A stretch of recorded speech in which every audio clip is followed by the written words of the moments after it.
Halo Sobat Manhwa, kali ini kita akan melanjutkan cerita kultivasi lewat cermin part yang ketujuh. Seperti biasa, kalau kalian suka dengan video ini, langsung aja klik tombol like-nya. Dan jika kalian suka dengan channel ini, langsung subrek aja. Terus jangan lupa pasang headset, biar nontonnya tambah mantap. Dan tanpa basa-basi lagi, ayo langsung kita gaskan ke ceritanya di Manhwa Period.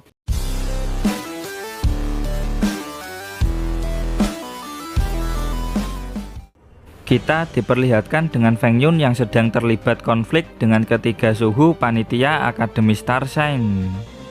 Lalu dari atas, suhu Li Feng dan suhu besar turun dari Griffon. Kedatangan mereka berdua adalah untuk menghentikan pertikaian ini. Suhu Li Feng langsung mengecek keadaan muridnya yang sedang terkapar di lantai. Karena belum tewas, Suhu Li Feng menyuruh untuk segera membawanya kembali ke akademi supaya segera mendapatkan pertolongan. Suhu Li Feng, kau datang tepat waktu. Beri bocil kematian itu pelajaran. Berani-beraninya melukai murid Akademi Star Sign di depan kami bertiga, teriak Suhu berotot. Jadi kau yang sudah membantai ke-40 murid Akademi Star Sign? Tanya Suhu Li Feng pada Feng Yun. Memangnya ada siapa lagi? Jawab Feng Yun dengan penuh senyuman percaya diri. Kemudian Suhu besar menjelaskan kalau Suhu Li Feng ini orang yang adil. Feng Yun tidak akan dihukum hanya karena bertarung serius saat di kompetisi tadi. Akademi Star Sign tidak butuh pecundang dan orang lemah. Semua peserta yang masih hidup di sini dinyatakan lolos. Kompetisi ujian akademi tahun ini resmi tamat, tegas Suhu Li Feng. Setelah mendengar keputusan Suhu Li Feng, Suhu otot ini mau protes. Tapi dengan tegas, Suhu Li Feng mengatakan kalau keputusannya sekarang itu mutlak dan tidak bisa diganggu-gugat. Singkat cerita, mewah banget jir, teriak Feng Yun. Semua murid Akademi Star Sign mendapat satu kamar asrama. Dan kamar asrama di akademi jauh lebih mewah dan mahal ketimbang rumah biasa yang ada di kota. Apalagi pinggiran kota tempat tinggal Feng Yun sebelumnya. Lalu dari dalam asrama terdengar notifikasi email masuk. Saat masuk ke dalam, Feng Yun gak nyangka kalau ada komputer di dunia ini. Keren juga nih komputer, ucap Feng Yun. Feng Yun langsung mereview komputernya. Dan setelah itu, dia membuka email tadi yang berisi segala informasi dasar mengenai Akademi Star Sign. Akademi Star Sign tidak membagi kelas. Semua murid boleh berkultivasi dengan cara mereka sendiri. Semua pembelajaran di akademi membutuhkan duit. Semakin tinggi sebuah teknik dan skill bela diri, maka semakin mahal juga harganya. Dan maksudnya uang di sini adalah poin akademi. Poin akademi bisa didapatkan dari menyelesaikan misi, arena, mencetak rekor baru, dan sebagainya. Karena Feng Yun diberkahi dengan kekuatan sistem cermin, jadi dia nggak perlu membeli teknik atau skill bela diri. Dia tinggal farming di dunia cermin. Dari semua informasi, yang paling membuat Feng Yun tertarik adalah keberadaan menara suci atau Sign Tower. Di dalamnya ada formasi energi spiritual. Jadi proses kultivasi di dalam menara itu lebih cepat ketimbang di luar menara. Terdapat 9 lantai. Semakin tinggi lantai, maka efeknya semakin kuat. Dan untuk memasukinya diperlukan poin akademi. Setelah Feng Yun mengalahkan ke-40 murid Akademi Star Sign waktu kompetisi kemarin, dirinya hanya mendapat 400 poin akademi. Dan itu hanya cukup untuk pergi ke lantai terbawah dan kultivasi di sana selama 4 jam doang. Lantai 2 butuh 500 poin. Terus lantai 3 butuh 1000 poin. Semakin tinggi lantai, harganya semakin mahal. Seandainya aku bisa membuat formasi energi spiritual sendiri, pasti enak, ucap Feng Yun sambil berandai-andai. Di dunia ini ada 4 profesi ahli seni bela diri. Yang pertama adalah petarung. Yang kedua adalah mereka yang menguasai atribut api dan bumi atau kayu, yaitu alkemis. Yang ketiga adalah mereka yang menguasai atribut api dan emas, yaitu crafter atau pengrajin. Dan yang terakhir adalah orang yang memiliki bakat spirit soul yang langka, yaitu Array Master atau gampangnya Master Penyihir. Feng Yun bisa saja menjadi Master Penyihir dengan cara memproyeksikan Master Penyihir yang ada di Akademi Star Sign. Tapi itu belum saatnya. Masih ada hal penting yang harus Feng Yun lakukan saat ini. Feng Yun mulai berlatih. Dia menyadari bahwa ketika kompetisi ujian kemarin, dia terlalu banyak menggunakan energi spiritualnya. Dan saat ini, dia harus menyerap energi spiritual yang sesuai dengan bakatnya, sehingga dirinya bisa naik tingkat menjadi petarung seni bela diri secepatnya. Setelah itu, gosip tentang Feng Yun yang membantai 40 murid Akademi Star Sign mulai menyebar. Semua murid baru itu lemah-lemah. Cuma Feng Yun doang yang kuat. Dia bahkan mengalahkan Sun Si. Halah, Sun Si itu juga ampas. Tuh orang kan gak kuat-kuat amat.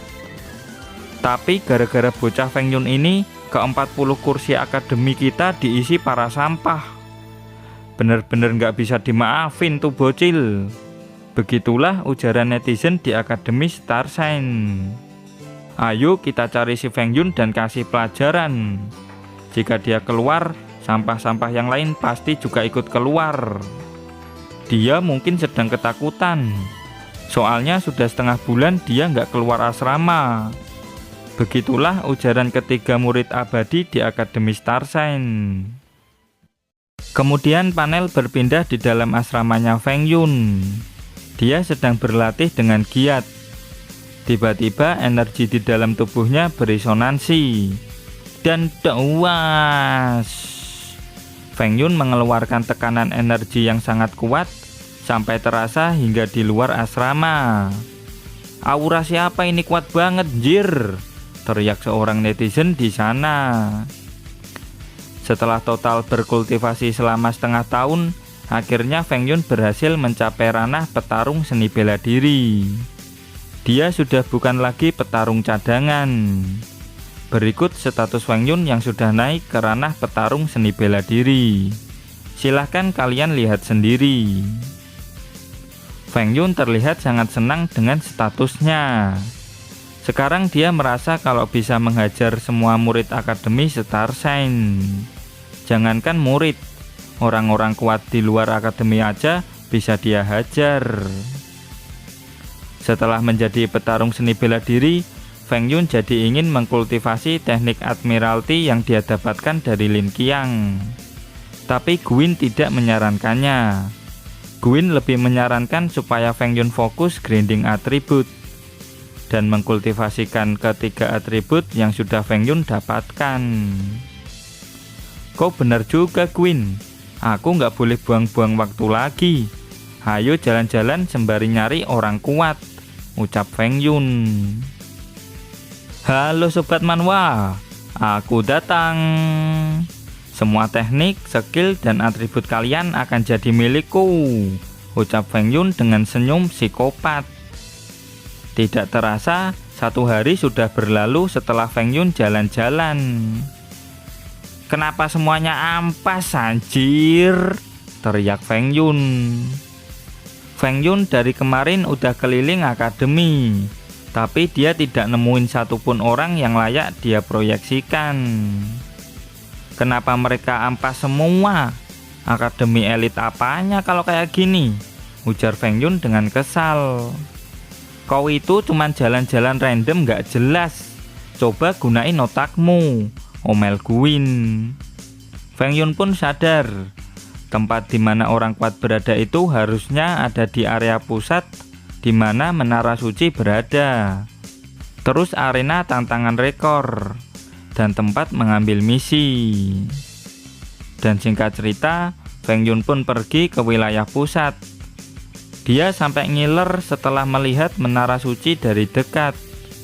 Dan tak lama kemudian muncul siluet hitam murid Akademi Starshine. Murid tersebut adalah peringkat 70 yang bernama Ouyang Ming. Apa dia mau ngambil misi lagi? Bukannya dia baru balik, ucap netizen cowok di sana. Dia nggak butuh istirahat apa ya? Imbuh si netizen cewek.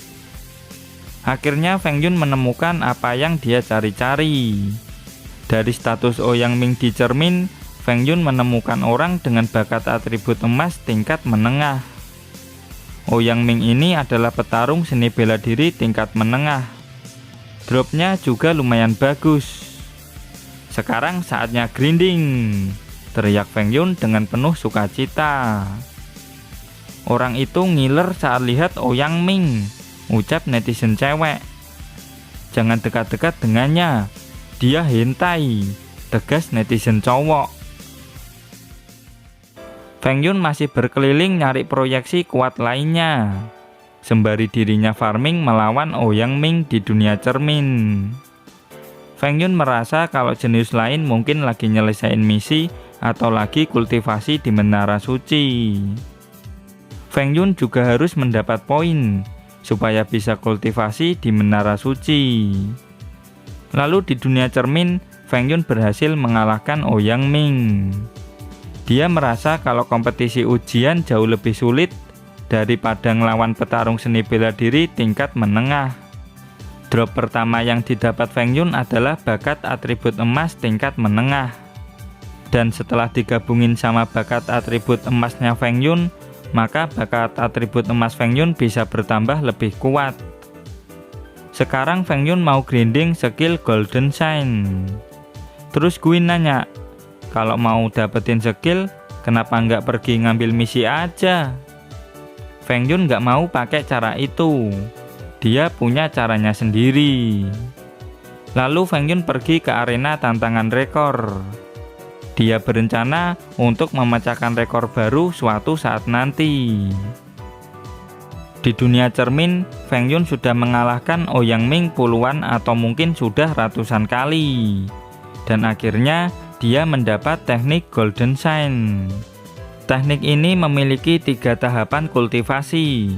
Tahap pemula adalah mengumpulkan atribut emas di dalam perut dan membentuk benih atribut emas. Kemudian tahap rendah mengalirkan energi benih emas tadi ke seluruh tubuh. Terus tahap menengah, energi benih emas tadi sudah seperti matahari kecil dan membuat pengguna bisa menggunakan skill dengan atribut emas. Padahal ini teknik OP. Tapi Ouyang Ming cuma mengkultivasikannya sampai tahap pemula doang.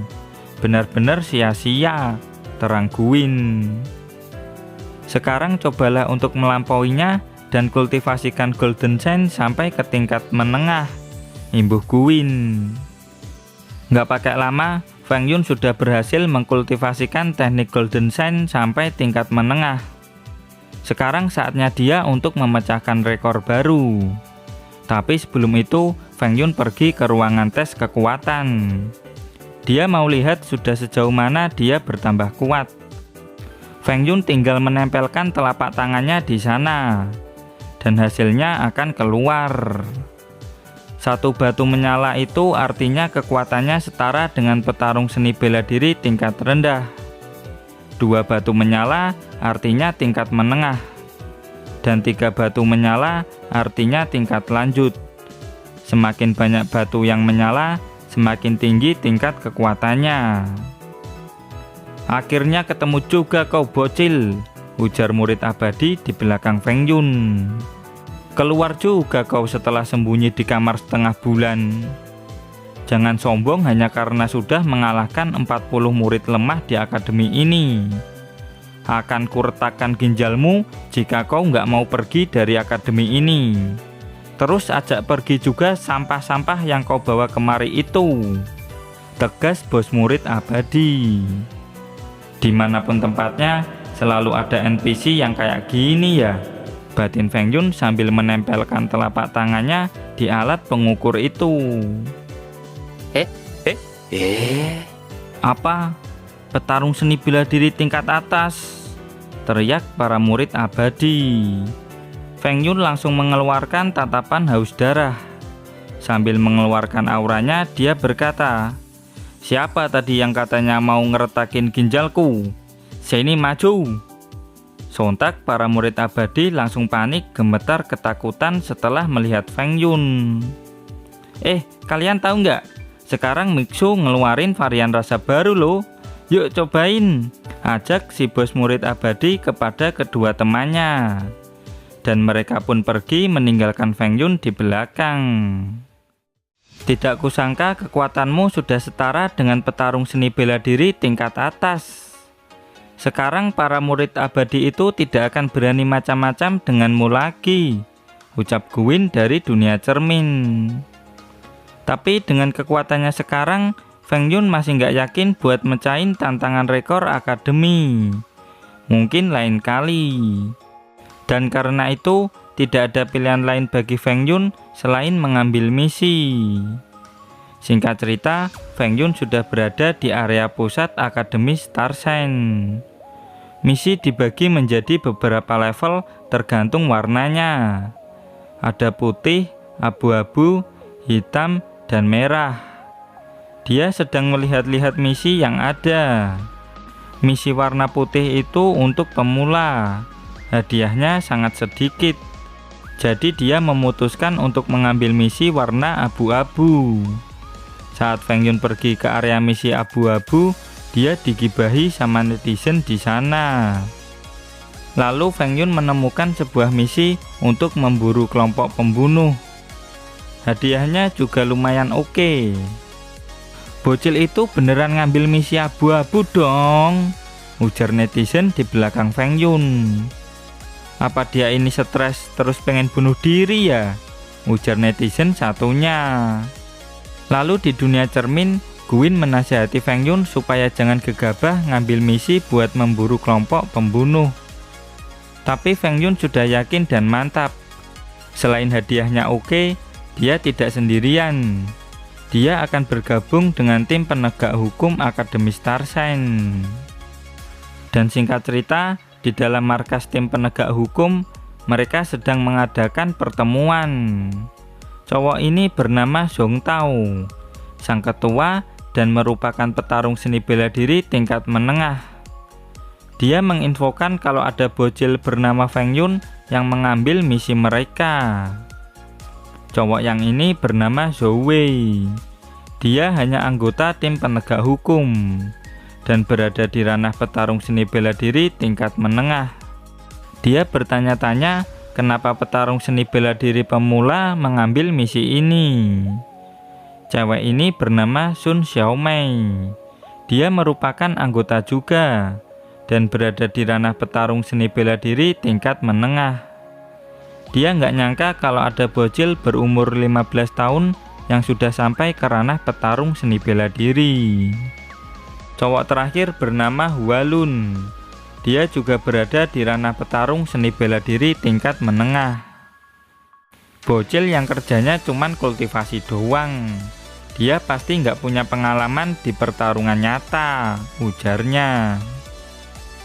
Berhenti ngomongin dia, bocilnya udah dateng tuh, ucap Zhong Tao. Dan dia nggak nyangka kalau misi ini bakal membuatnya jadi pengasuh bocil. Assalamualaikum. Feng Yun bertanya, apa benar kelompok ini adalah yang memasang misi memburu kelompok pembunuh? Waalaikumsalam. Kok pasti Feng Yun. Selamat datang, sambut ketua Zhong Tao. Mereka berdua pun langsung berkenalan satu sama lain. Terus Zhong Tao memperkenalkan ketiga anggota yang lain.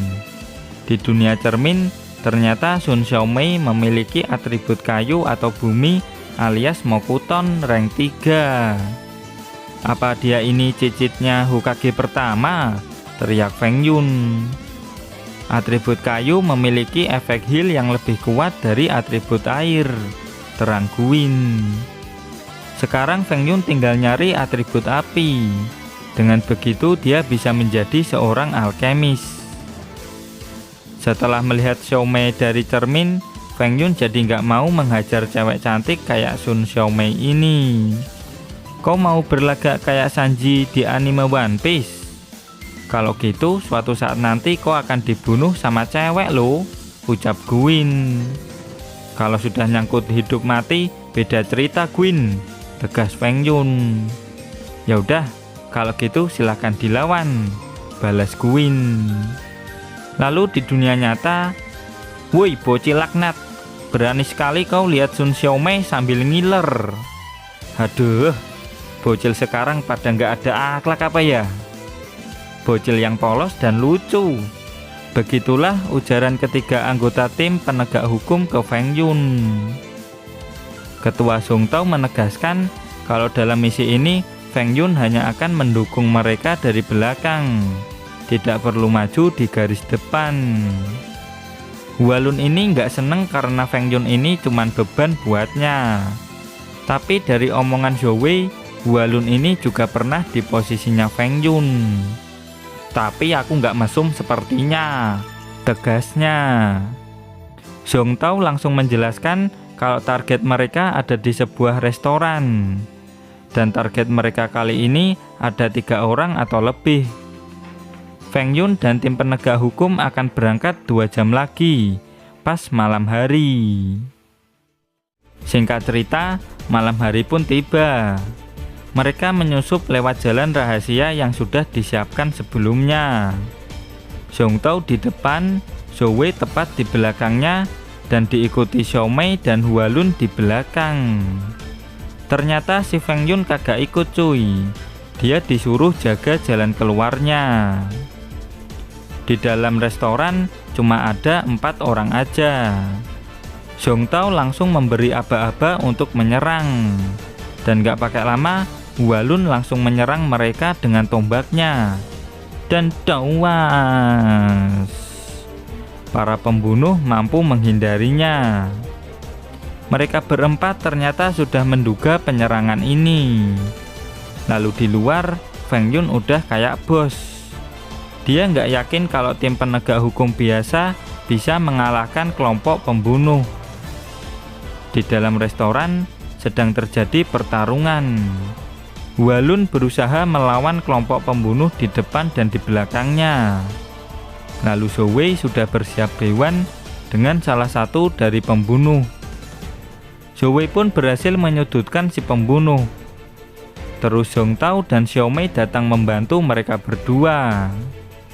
Song Tao langsung mengeluarkan aura di palunya dan menghantamkannya ke kedua pembunuh yang ada di belakangnya. Makwung, hantamannya miss.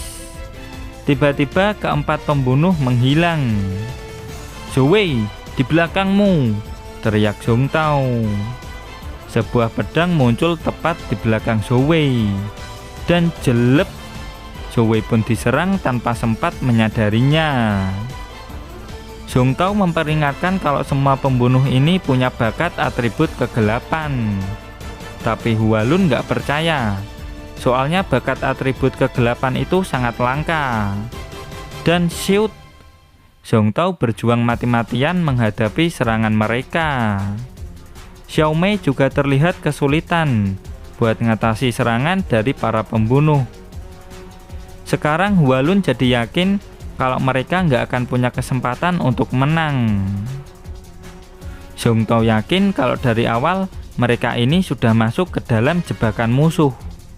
Dan mungkin saja Feng Yun sudah mokat di luar sana. Setelah itu, panel berpindah ke tempat Feng Yun. Si pembunuh ini apes banget karena bertemu sama Feng Yun.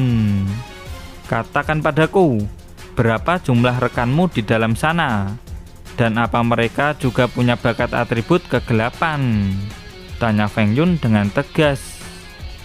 Mereka semua ada 4, dan semua punya bakat atribut kegelapan. Teman-temanmu di dalam sana pasti sudah mokat, teriak si pembunuh. Tapi sekarang kau duluan yang mokat, tegas Feng Yun dengan tatapan tajam. Singkat cerita, Feng Yun berhasil mengalahkan si pembunuh. Lalu di dunia cermin, Guin menasihati Feng Yun supaya nggak usah sok pahlawan. Soalnya nanti rahasia Feng Yun bisa kebongkar. Dan jika itu terjadi, akan sangat merepotkan bagi Feng Yun. Tapi Feng Yun mengabaikan nasihat Guin. Dia lebih memilih menyelamatkan rekan-rekan yang baru saja dia kenal tadi. Dasar Feng Yun, dibilangin ngeyel, ujar Guin dengan kesal. Lalu di dalam, Zhong Tao dan yang lainnya sedang terdesak. Komunikasi mereka juga lumpuh total gara-gara sebuah penghalang, sehingga mereka tidak bisa minta bantuan.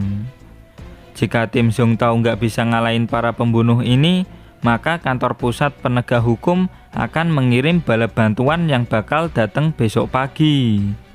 Dan meskipun bala bantuan datang, mereka bisa dengan mudah dibantai sama para pembunuh yang punya bakat atribut kegelapan ini. Tapi beda cerita kalau mereka mengirim petarung seni bela diri tingkat atas. Hualun pun pasrah dengan keadaan ini. Xiaomei mengatakan kalau jangan pasrah. Selalu ada harapan bagi mereka yang tidak menyerah.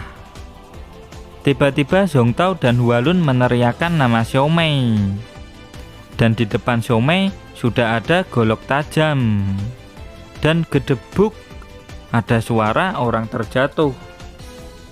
Ternyata Feng Yun sudah berhasil mengalahkan salah satu dari para pembunuh. Dan jelep, Feng Yun berhasil mengalahkan satu pembunuh yang mau menyerangnya dari belakang.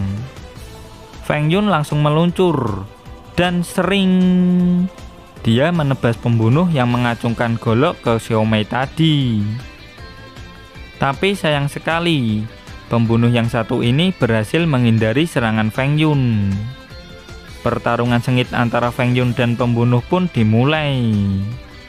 Dari jauh, Zhong Tao dan Xiaomei nggak nyangka kalau Feng Yun bisa sekuat ini. Lalu di dunia cermin, Guin memproyeksikan para pembunuh tadi. Soalnya mereka punya bakat atribut kegelapan, meskipun tingkat rendah. Dan sering, skill Sword Slash sudah cukup untuk mengalahkan pembunuh itu. Beres saudara-saudara, ucap Feng Yun tanpa dosa. Zhong Tao dan yang lain langsung berlari ke arah Feng Yun dan tanya gimana cara Feng Yun bisa ngalahin mereka. Aku bisa tahu di mana mereka dari baunya. Kayaknya mereka nggak mandi berhari-hari deh, balas Feng Yun. Hualun baru tahu kalau bisa seperti itu. Pembunuh mana yang meninggalkan bau? Batin Xiaomei sambil mengobati Zhou Wei. Karena misi sudah selesai, Zhong Tao mengajak mereka semua kembali ke markas. Keesokan harinya, di markas mereka sedang sarapan. Zhou Wei sudah baikan, gara-gara dihil sama Xiaomei tepat waktu. Zhong Tao berterima kasih sama Feng Yun. Kalau nggak ada Feng Yun, mereka semua pasti sudah mokat. Tapi Feng Yun tetap low profile dan bilang kalau itu hanyalah keberuntungan. Xiaomei merasa kalau kemarin mereka sudah masuk ke jebakan musuh. Dan dia yakin pasti ada pengkhianat yang membocorkan informasi. Terus Zhong Tao memberitahu kalau dirinya sudah mengirim hasil misi Feng Yun ke sistem Akademi Starshine. Lalu dia menyuruh Feng Yun untuk segera melihat hasilnya.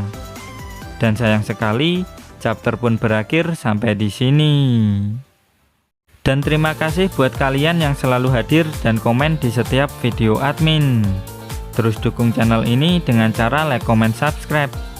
Dan jangan lupa kultivasikan loncengnya juga. Sampai jumpa lagi di video berikutnya. Bye-bye.